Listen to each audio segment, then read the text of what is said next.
everyone and welcome back to Elle the Law Student. So today's video is definitely going to be different to what I'm used to filming. I'm used to filming videos telling you that you should apply to Oxford, that you should go into higher education, that you can do it, that everything's going to be brilliant. And I've never filmed kind of anything really about the negatives and sort of the struggles that I've had in higher education and in particular at Oxford, because I think that I don't want to put anyone off, and I'm worried that if I put out a video like this, then it will then put people off from applying. They'll think Oxford isn't for them. But the point of this video is that I kind of wish that I had somebody kind of share their honest experience, so that I had a bit of forewarning, so that when I was going through these things I didn't feel so completely alone and like it was just a problem that only I was facing. And so today I'm going to share an honest account, I suppose, of some of the issues that I faced, all the way from A-levels through to probably like the end of my first year, middle of second year at Oxford, because there's a happy ending, but also things definitely weren't all sunshine and rainbows, and there were definitely quite a few challenges.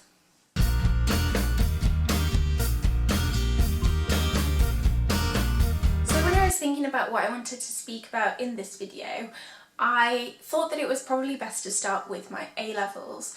So when I was studying for my A-levels, my mental health was in a really rubbish place.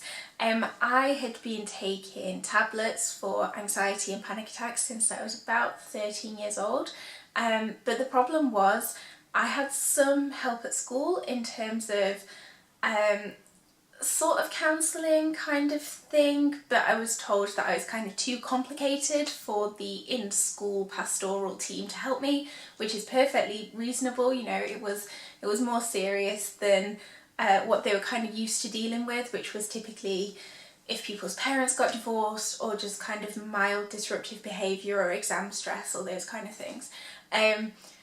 So they suggested that I went to the doctors, but at the same time I was told when I went to the doctors that the child adolescent mental health services, in the doctor's words, wouldn't touch me with a barge pole because I was too normal, which was fantastic. So I basically didn't have any kind of help from the NHS and I didn't have any help from school, which, you know, I think that so many people have suffered as a result of underfunding of mental health services, especially for children and adolescents, and I really hope that that changes, because I truly think that if when I was 12-13 years old I'd received the help that I needed, none of these things would have happened. I mean, that's a completely separate issue, but anyway. So I did my A-levels. Overall I had on paper what was just the most perfect A-level experience, you know.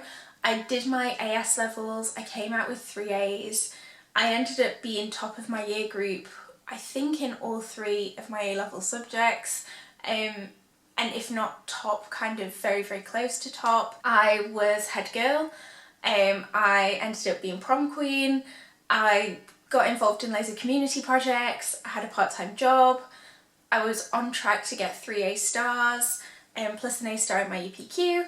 I ended up getting an offer from Oxford, and yeah, just on paper everything was going absolutely perfectly. And you know, every single parents' evening from the age of 5 to the age of 18 I would get the same feedback all the time, you know.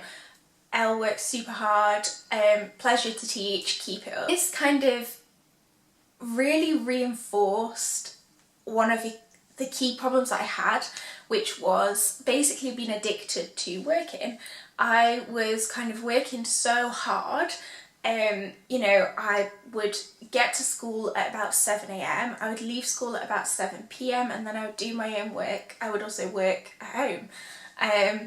And I kind of got to the point where I thought that anything less than an A star was a complete failure, because that had kind of been drilled into me from quite a young age. You know, even though I went to a school that, it, you know, it wasn't the norm to get all A stars or all A's or anything like that, they really wanted to push the highest achieving students and the students with potential, which for some people worked out really well, but for me definitely didn't work out well, because it made me feel like if I didn't achieve perfection, I'd failed. And so then I go to these parents' evenings and, you know, I wouldn't have teachers saying, you know, you're doing perfectly fine, you can calm down, you can slacken off. I would have teachers saying, keep doing what you're doing, it's working out really well, when realistically it wasn't working out really well. And this basically continued for quite a few years until it really all came to a head during my A-levels. I sat my A-levels in summer 2018. That had been quite an eventful year anyway. In the March, I was in a car crash. A drunk driver ran into me. It was, thankfully nobody was seriously hurt, but it was a very traumatic experience. So I'm still really struggling with the side effects from that. At the same time, I was trying to prepare for my A-level exams, and I'd still kind of got this mentality that I think having that Oxford offer as well just put so much pressure on me, because I thought, oh my god, like, I've got this offer from Oxford, if I now don't get the grades, like that, it's like all this work that I've done has completely gone to waste. And so I was working so hard all the time, and I wake up every day feeling so anxious. I couldn't sleep, like everything just got way too much. But like every time I would mention it to a teacher or anybody, it was just like, you'll get there, you'll be fine, you know, you're working really hard, you're gonna get there. And it's like, but I kind of needed somebody to tell me, you are not going to get there if you keep working this hard. Like, I needed somebody to tell me, you need to stop now, you know, you need to slacken off, because you're gonna wreck yourself. So then it got to the day before my first exam. So I remember it so clearly, it makes me feel sick to think about it. I had a history paper and I had my first English language paper on the same day. It was my first day of exams, it was a Wednesday, and the night before I was revising all day, but like not even effectively revising, because I was so panicked. I was just like flitting around, I couldn't focus, it was really bad. I got home at the end of the day just panicking. I was drinking coffee to try and, you know, wake myself up a bit, and because I think I thought that the reason I wasn't focusing was because I was tired, and I think that was the reason, but also the way to combat that was to take a break, and instead I was doing things like drinking coffee. I went to bed that night, this is Tuesday night before my exams on the Wednesday. I went to bed that night and I didn't sleep at all. I had multiple panic attacks. I felt that it was just the worst night of my life. It was so horrible. I thought I was going to die. I, you know, went to my parents saying I needed to go to hospital because I thought I was having a heart attack. And then obviously I'm worried about the fact that I'm not sleeping all night and I've got exams in the morning, and then that makes me worry more, and then I also didn't sleep all night because of that. So then the morning comes, I'm an absolute state, I'm tired and it's all not going very well. I go to school, I sit my first exam, come out just completely devastated. I feel like I've done terribly. Do my second exam, come out, think I've done terribly. It just so completely down and just feeling awful. I feel like I've ruined everything. And then basically the rest of the exam season I felt the same way. I think because I had that awful start, I came out of every single exam thinking, failed it, you know. And I convinced myself I wasn't going to get into Oxford, but I just wanted results day to come because I just wanted to know, and it just felt so unfair. Like, it felt so unfair that it just felt so unfair that I hadn't been given the opportunity to express what I could, to show my potential, because I knew that I was capable of getting those grades. I'd done it so many times before. I'd done mock exam after mock exam and I knew I could do it. And yeah, I felt as though I just hadn't. It comes down to August and it's results day. And I go into school. I go in at 7 AM, which was when school opened. I go down and my parents took the day off work actually. They took the day off work and they stayed in the car. And I went in, I opened my results and it said I got an A star in English literature, an A in history, A star in my EPQ, and a B in English language, and I just burst into tears because the way that Oxford works is that, say for example at some universities, if your offer is for 3 A's but you get an A star and 2 A's, then it all evens out and that's fine.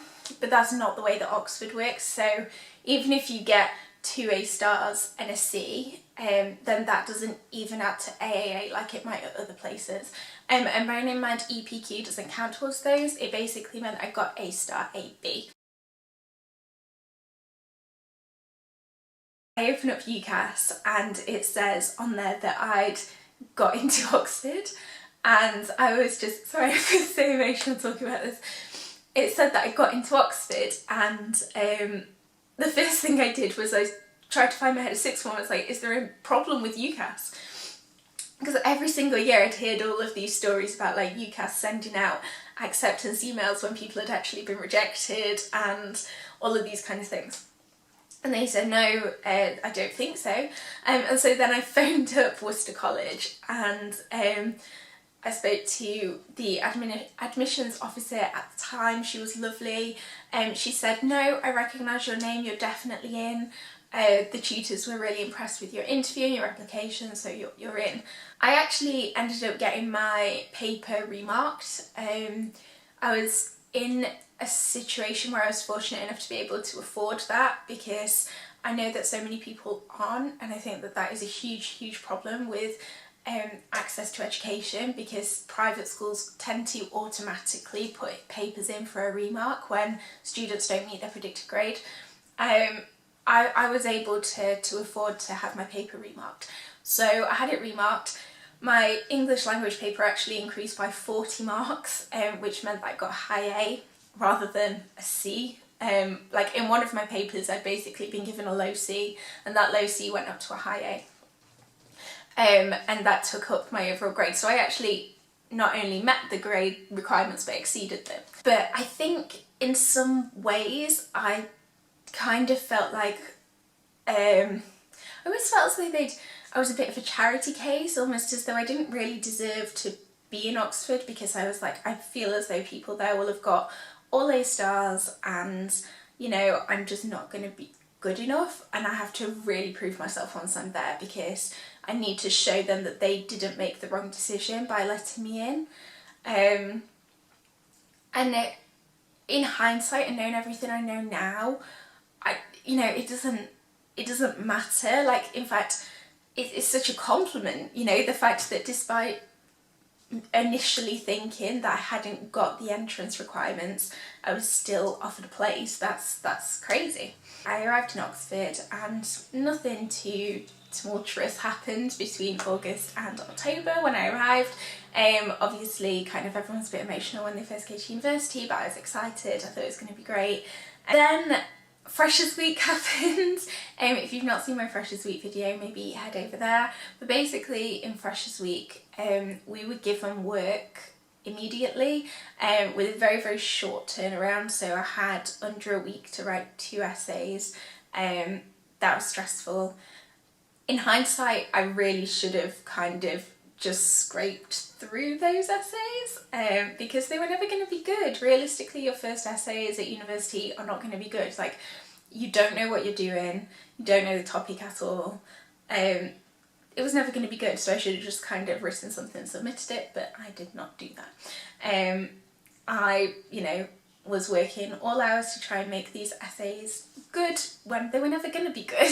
Like, I didn't know what I was doing. And I think from that point onwards, that first term in Oxford was just really tough.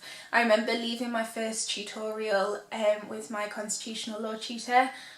I basically left and turned back around and went back and knocked on my tutor's door. I remember saying to her, I said, I feel as though I completely flopped that tutorial, and I just want to know now, like, if you think that I can't cope here and if you think that I shouldn't be here, please can you just tell me so that I can leave sooner rather than later. And she was like, no, I don't know what you're talking about. Like, I thought that you made some really fantastic contributions, but you just need to speak up a bit more. Because obviously I'd hardly spoken in the tutorial because I just was kind of in awe of what my fellow students were saying. I was like, I can't say anything that sounds that smart or that good because I'm just like a state school kid from Sheffield, so you know. From that point onwards, I really got into a vicious cycle of working constantly. It was getting to the point where I was literally submitting my essays a week early, and it, like, if you're from Oxford, you will know that that is just mad. Like, you submit your essay the day of because you don't have time to do anything else. And actually looking back now, I have no idea how I managed to do that. But I would completely panic if I was, you know, I would feel completely like I was behind, if things weren't done like way ahead of time. And yeah, I was just working a lot, and I lost a lot of weight in that term. I became underweight, I wasn't eating. I didn't really make friends either because I was just in the library studying all the time, so I didn't kind of go and meet people and make friends. And honestly, by the end of kind of my 3rd week there, I had a meeting with welfare because I think my college mum was worried about me or something like that. Somebody kind of pushed me to go see welfare. So I went to see welfare and they were fantastic. And you know, we came to the conclusion that it might be best if I take a year out. And that was the first time I'd heard of the possibility of taking a year out, because at that point I was kind of thinking, I'm just going to have to drop out. I'm going to have to drop out and go to a different uni or something. And I was kind of, you know, we sat down, we spoke about it, and she said, you don't have to drop out, but you can take a year out. And, you know, at this point in time, that seems like it would be the best thing to do. You know, my health was really suffering. I was just in a really bad place. It wasn't good. I was basically in the position where I didn't think I'd make it through the first term, and then I did. I actually did make it through the first term. I got through to Christmas. It was very difficult, but I did get through to Christmas with some support from the welfare team.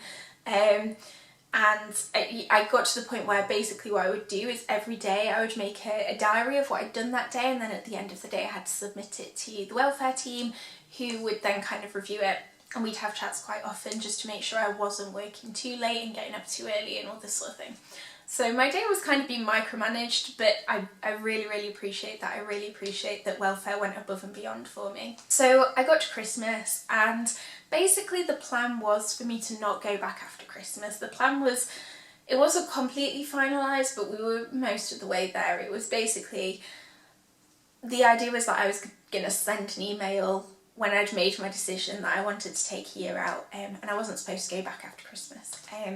And then the plan would be I would take a year out and go back in January 2020, so, you know, just a few months ago. I then spent that Christmas holiday in a real predicament, basically. I spent all of my time revising. I couldn't pull myself away from revising. I took one day off. I took Christmas Day off. That was it. I couldn't even, I remember going, I had a problem with my laptop and I needed to take it to the Apple store, and all the time I was there I was just freaking out. I was like, no, I need to go home, I need to go home. And it was, yeah, it was rough.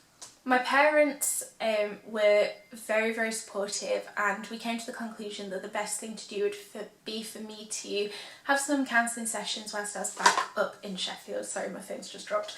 Have some counselling sessions whilst I was back up in Sheffield. So I did. I was very fortunate in that private counselling was something that we could afford. We could kind of move things around to make sure that I could afford to go to those counselling sessions, which I am just so grateful for, because I couldn't have gone back to Oxford without having that, I don't think. And so, you know, we worked together and we worked on the fact that I was having so much difficulty driving still, my attitude to work and all these kind of things. And this was the first time that the term OCD had been brought up, and as soon as that term was kind of brought up, it was almost like a weight off my shoulders, because it kind of just made sense. Like, it just explained exactly how I'd been feeling. I'd never been able to describe to people why I would work all the time.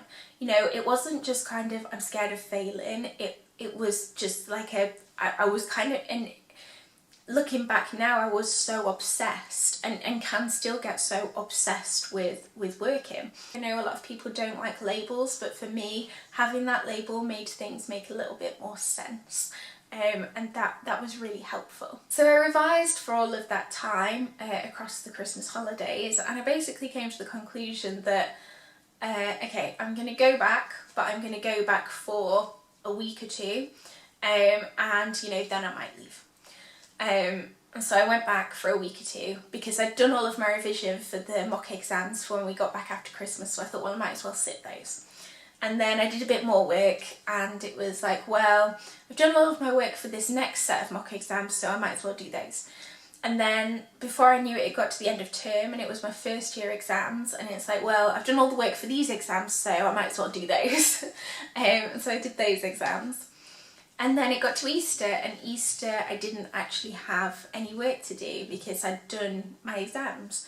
And it was great. It was the first time that I'd been able to kind of properly take some time out, and I was still receiving support from the university welfare team, and I was still receiving, you know, support from my family, and it was good. It made me feel as though I could head back to Oxford for the summer. The workload in this term was supposed to be much lower, which I thought, this is great. This is going to give me the time that I need to properly enjoy Oxford and to make friends and to meet people and to just kind of be immersed in the city, because I'd not had that opportunity so far. And so I started to kind of take on extracurricular activities. I started to get involved in things like the Worcester Garden Play, and yeah, I just kind of joined a lot of societies, and I basically did a lot of the stuff that people do in their first term at university, but I wasn't in the position to do that. Then Trinity term, so that summer term,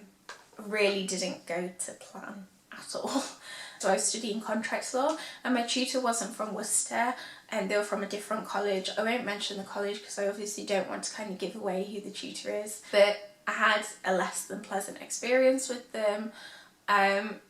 Kind of, they would make jokes about Legally Blonde, and at first I kind of thought it was really sweet and funny, but then I realised that they were kind of more so referring to me kind of being blonde and a bit ditzy, and they would talk a lot about state school students in a very, very negative way. Like, I remember them talking about somebody, so there's basically this rule in contracts law where I think it's like, if you get some lenience if you are poor and ill-educated or something. I genuinely cannot remember, it was such a long time ago.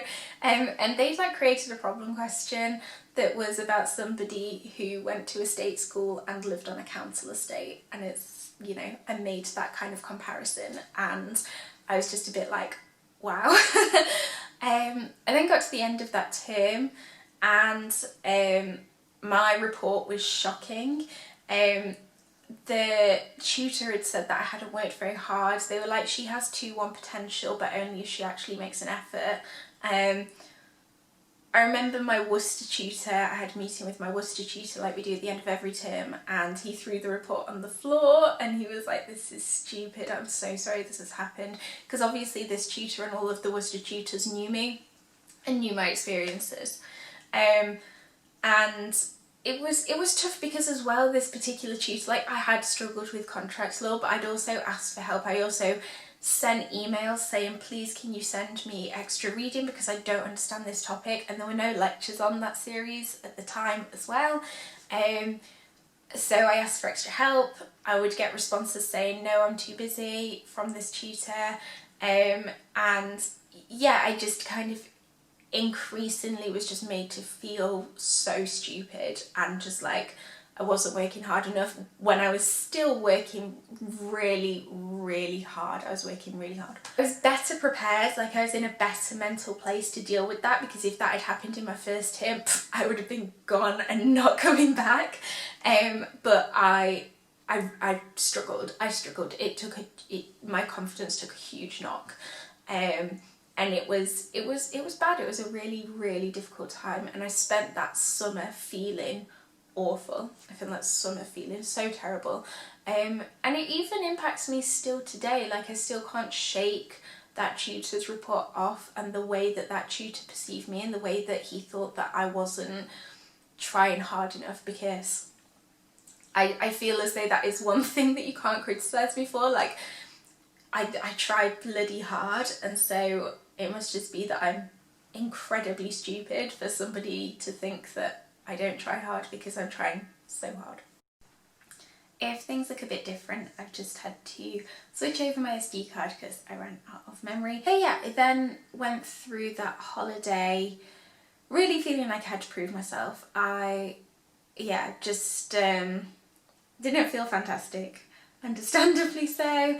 And I think, as well, as somebody who'd kind of, especially in Oxford, I'd really got used to having fantastic supportive tutors. You know, I was having meetings with a lot of my tutors relatively frequently, telling them how I was feeling. They knew about the situation, they knew kind of how hard I was working and all of these things. I then came back, I did my contract law collection. I did really well, actually. I did really well, which seemed like a pretty good FU to the tutor. I had fantastic tutors who supported me throughout my second year. They were really great.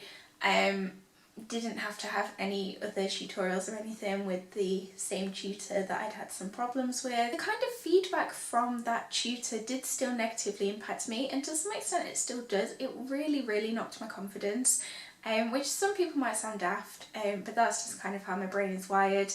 You know, I think because I put so much pressure on myself, and I tell myself all the time that I'm stupid and I can't do things, if somebody then tells me I'm stupid and I can't do things, then it just kind of reinforces that. So second year was much better than first year. I had a lot of support, I had fantastic tutors, I worked really hard, but also I began to understand how important it was to take time out. I got involved in Oxford Women in Law and eventually became president of Oxford Women in Law, which was insane. Like, bearing in mind I'd gone from getting involved in no extracurricular activities at all in my sort of first and second terms to becoming president of a society that I was so passionate about. That was incredible, that was fantastic. I also was able to speak to my Worcester tutors about how the kind of words of my contract law tutor had impacted me, which was nice, you know, to kind of tell my tutors how I felt about that whole situation. You know, I'd really like to do a master's degree, but to be honest, having that feedback made me feel like I couldn't, and it was only when some of my tutors were like, no, you can go and do this, and you're perfectly capable, and you would be a good master's student. So I think I'd like to say, finally now, over a year later, I feel as though I'm kind of over what was said and done. So I got back after Christmas of my second year. To be fair, my first term was actually, my first term was very eventful. I cracked a rib, I had tonsillitis, I had to go home. Like, it was very eventful, but in terms of like my mental health, it was pretty uneventful. I had a fantastic group of friends supporting me. It was great. It was really good. So that was all kind of really good. I was getting really good feedback from my tutors, everything was going well. In September as well, I got gym membership, and that was great. I was getting out first thing in the morning, I was exercising, it made a real difference. Things were going really well. So I got back after Christmas, and we have mock exams at the beginning of every term, and so I had these mock exams, and this time it was in tort law. And I sat down in this mock exam, done loads of revision, revised all Christmas, sat down in this mock exam and completely froze. I just couldn't do it. I just sat there looking at the questions on the paper, knowing that I had the information inside my head to answer it, but having the most frustrating feeling that I couldn't organise my thoughts, couldn't put it down on paper. I just completely panicked. I sat there for God knows how long, just completely panicking, couldn't calm myself down.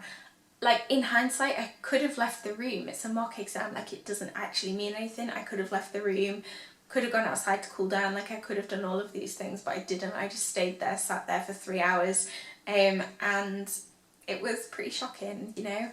I never actually got my results for that like mock exam type thing anyway, but it was difficult. And I remember I spoke to my tutor on the phone actually afterwards, because he was working from home that day. He was fantastic, he was so supportive. He said you can redo it if you want to, but I think the most important thing here is that you get in contact again with welfare and we kind of sort out some of these things. So when I did my first year exams, because of kind of my interactions with welfare at the time and everything, I'd been given some special exam provisions which were fantastic. You know, this is the first time that I ever even realised that I was eligible to have special things in place for exams, and that was really good. So when I did my first year exams, I was able to sit my exams on my own in college. I didn't have to go to the big scary exam hall with hundreds of other students. Like, I was able to do them on my own. That made a huge difference. Like, in terms of exam seasons, as exam seasons go, that was just by far the best that I've had. It helped me to realise that it was okay to ask for help. It was okay to kind of say, actually, I really cannot perform very well at all in these certain circumstances, and you know, everybody was so accommodating to that, and it was great. It was nice to just be listened to, and it was nice to be told that there was a solution to things, rather than just be told that, oh, you know, keep working hard, you'll be fine. The kind of tort law disaster happened, and I contacted welfare. I think I'm actually, in hindsight, so glad that everything happened with tort law, because if it hadn't happened, I wouldn't have ended up with the support that I now have. So because of that, I was then referred to the Disability Advisory Service, which has been, I know it sounds really dramatic, but I think it's actually been a life-changing thing that happened. So what I had to do first of all is I had to go to the doctor, and I had to get an official diagnosis, because even though I kind of received treatment for different conditions in the past, I've never got an official diagnosis where it's written on a piece of paper, because you don't really, you know, it's not something that you tend to need. So I had to get that, and then I went for a meeting where we kind of spoke about the different things that would help me, and I turned down quite a lot of things. You know, when you go to these things, they kind of throw loads of stuff at you. They're like, would it help if we gave you this software on your computer and this software? And I was like, no, actually, I don't think it would. Like, I don't think that that's something that would help to put me on a level playing field with other students. I think that would give me an advantage, if anything. So I turned down quite a few things, but then there were some things that really did make a difference. So for example, in exams now, I get some rest breaks. So if I ever come across a situation where I start to feel really panicky, like I did in my tort law exam, I'm allowed to take out 10 minutes to relax, calm down, come back, breathe, and you know, get back to it. And I remember feeling so guilty about accepting that, but the way that it was described to me when I kind of voiced these concerns was, they said, you know, you've been at a disadvantage. We're not trying to put you in at an advantage in comparison to everyone else. We're trying to put you on a level playing field. We're trying to give you an equal opportunity. And that kind of reframing did help. So that was good. But I think as well what I also struggled with was, in order to access these services, I had to apply to Student Finance England for disabilities funding, and I really struggled with that. I almost felt really guilty, and yeah, I just felt guilty and not good about that, because I think I have my own stereotypes and my own kind of ideas of what it means to be disabled, and in my head I was like, I'm not disabled, you know, I'm taking advantage. And I think something that I knew but I never really kind of properly accepted, you know, I had to face my own prejudices in this circumstance, was that, you know, having a disability doesn't mean that you're in a wheelchair. You know, having a disability can be such a huge range of things. Something else that was really helpful was that I was given a mentor. So mentoring means that I meet with somebody once a week,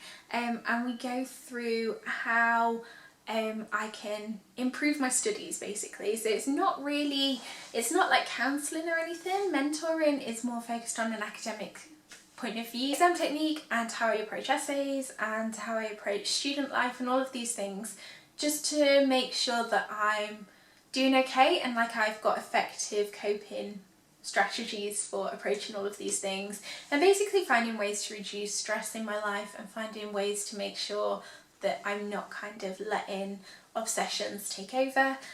So that's all really helpful. So that was a very long video, and I'm really nervous actually to upload this, but I think it's the right thing to do. I think it's the right thing to do, to be honest, because I hope that there'll be people who watch this and understand that there are people who go through difficult times in Oxford. In fact, I think everyone at some point will go through a difficult time regardless of which university you go to, you know. It's just one of those things, like it's it's 3 years of your life, something not fantastic is bound to happen.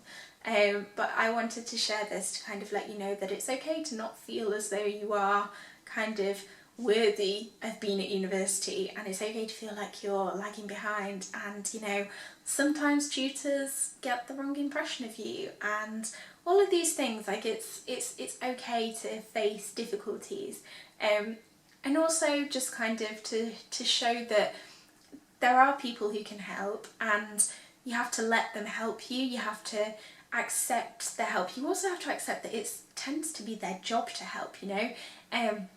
I felt so awful that I was going to welfare all the time, and you know, people had to keep reminding me, like, it is their job. Like, they are being paid to listen to your concerns, and they are being paid to make sure that your welfare and well-being is looked after. So overall, basically, not everything about my life is perfect, you know. I think that in the same way as on all social media, we only put forward the positives, and I've always tried to put forward the positives about Oxford and higher education, because I want you to go. Like, I want you to be inspired to take that step and apply to these highly selective universities, and so I've never wanted to discourage anybody from doing that. And my purpose in this video was absolutely not to discourage anyone from doing that, but it was to kind of put out there that, you know, going to university might not be easy, but that's okay. And hopefully, now that you've heard a perspective of somebody who didn't find everything very easy when they went to university, hopefully now you'll kind of, if you ever do have those issues, think, well, I'm not on my own, and I can do this. And if you ever are going through something similar, please do reach out.